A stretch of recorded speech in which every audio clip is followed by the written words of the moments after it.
ಬೆಳಗಾವಿಯ ಕುಂದ ಈ ಬಾರಿ RCB ತಂಡಕ್ಕೆ RCBಯ ಎಲ್ಲ ಏನು ಪ್ಲೇಯರ್ಗಳಿಗೆ ತಿನ್ನಿಸಬೇಕನ್ನುವಂಥ ನಿಟ್ಟಿನಲ್ಲಿ ಇಲ್ಲಿರುವಂತಹ ಅಭಿಮಾನಿಗಳು ಸಾಕಷ್ಟು ಕಾತುರದಿಂದ ಕಾಯ್ತಾ ಇರುವಂಥದ್ದು. ಅದರಲ್ಲೂ ಮುಖ್ಯವಾಗಿ ಇನ್ನೇನು ಕೆಲವೇ ಹೊತ್ತಲ್ಲಿ ಈ ಒಂದು ಮ್ಯಾಚ್ ಆರಂಭ ಆಗುತ್ತೆ. ಹೀಗಾಗಿ ಪಬ್ಗಳು ಸೇರಿದಂತೆ ವಿವಿಧ ಕಡೆಗಳಲ್ಲಿ ಈ ಒಂದು ಮ್ಯಾಚ್ ನೋಡೋಕ್ಕೆ ಸಾಕಷ್ಟು ಅರೇಂಜ್ಮೆಂಟ್ಗಳನ್ನು ಮಾಡಿದ್ದಾರೆ. ಹೀಗಾಗಿ ಆ ಕಡೆ ಈಗಾಗಲೇ ಅಭಿಮಾನಿಗಳು ಮುಖ ಮಾಡ್ತಾ ಇದ್ದಾರೆ. ಸದ್ಯ ಈಗ ಪಬ್ಗಳಲ್ಲಿ ವಿಶೇಷ ತಿಂಡಿಗಳನ್ನು ಕೂಡ ಈಗಾಗಲೇ ಮಾಡಿರುವಂಥದ್ದನ್ನು ಗಮನಿಸಬಹುದಾಗಿದೆ. ಒಂದು ಕಡೆ RCB ಏನು ಅಭಿಮಾನಿಗಳೇನು ಬರ್ತಾರೆ ಅವರಿಗೆ ವಿಶೇಷ ಖಾದ್ಯ ಇರುವಂಥದ್ದು, ಅದ್ರ ಜೊತೆಗೆ ಇಲ್ಲಿ ವಿಶೇಷವಾಗಿ ಬಿಯರ್ ಕೂಡ ಮಾಡಿರುವಂಥದ್ದನ್ನು ಕೂಡ ಗಮನಿಸಬಹುದಾಗಿದೆ. ಮತ್ತು ಅದ್ರ ಮೇಲ್ಗಡೆ ಫ್ಲಾಗ್ ಆಗಿರುವಂಥದ್ದನ್ನು ಕೂಡ ಕಾಣಬಹುದಾಗಿದೆ.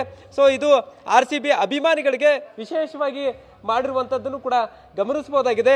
ಅದರ ಜೊತೆಗೆ ಅಭಿಮಾನಿಗಳು ಕೂಡ ಸಾಕಷ್ಟು ಕಾತುರದಿಂದ ಕಾಯ್ತಾ ಇದ್ದಾರೆ ಯಾವಾಗ ಮ್ಯಾಚ್ ಶುರುವಾಗುತ್ತೆ ಅನ್ನುವಂಥದ್ದು ಒಂದು ಕಡೆ. ಆದರೆ ಇನ್ನೊಂದು ಕಡೆ ಈ ರೀತಿ RCBಯ ಫ್ಲಾಗ್ನ ಬಣ್ಣವನ್ನು ಬಳದುಕೊಂಡು ಸೊ ದೊಡ್ಡ ಸ್ಕ್ರೀನ್ಗಳಲ್ಲಿ ಈಗಾಗಲೇ ಮ್ಯಾಚನ್ನು ನೋಡ್ಬೇಕನ್ನುವಂಥ ನಿಟ್ಟಿನಲ್ಲಿ ರೆಡಿಯಾಗಿ ಕೂಡ ಬಂದಿದ್ದಾರೆ. ಅವ್ರನ್ನ ಮಾತಾಡಿಸ್ತೇನೆ. ಮೇಡಮ್, ಎಷ್ಟು ಎಕ್ಸೈಟ್ಮೆಂಟಲ್ಲಿದ್ದೀರಿ? We are very excited for this match and ಈ ಸಲ ಕಪ್ ನಮ್ಮದೇ. ಯಾರ್ ಫೇವರೇಟ್ ಪ್ಲೇಯರ್? ವಿರಾಟ್ ಕೊಹ್ಲಿ. ಹೇಗೆ ಅನಿಸ್ತಾ ಇದೆ? It's very we are all excited. After many years we are in finals and I hope we all will win and celebrate.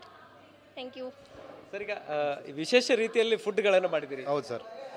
ಅಂದರೆ RCBಗೋಸ್ಕರ RCB ಮತ್ತು ಪಂಜಾಬ್ ಎರಡೂ ತಂಡಗಳ ವಿಶೇಷ ಫುಡ್ಗಳು ಮಾಡಿದ್ದೀವಿ ಸರ್.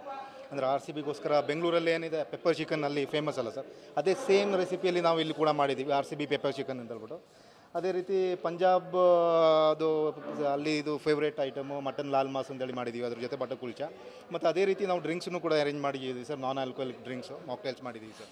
ಸೊ ಇದು ಸದ್ಯ ಈಗ ಒಂದು ಕಡೆದಲ್ಲ, ಬಹುತೇಕ ಬೆಳಗಾವಿಯ ಪ್ರತಿಯೊಂದು ಕಡೆಗಳಲ್ಲಿ ಈ ರೀತಿ ಎಕ್ಸೈಟ್ಮೆಂಟ್ ಅಲ್ಲಿ ಬಹಳಷ್ಟು ಕಾತುರದಿಂದ ಮ್ಯಾಚ್ ನೋಡೋಕ್ಕೆ ಕಾಯ್ತಾ ಇರುವಂಥದ್ದು.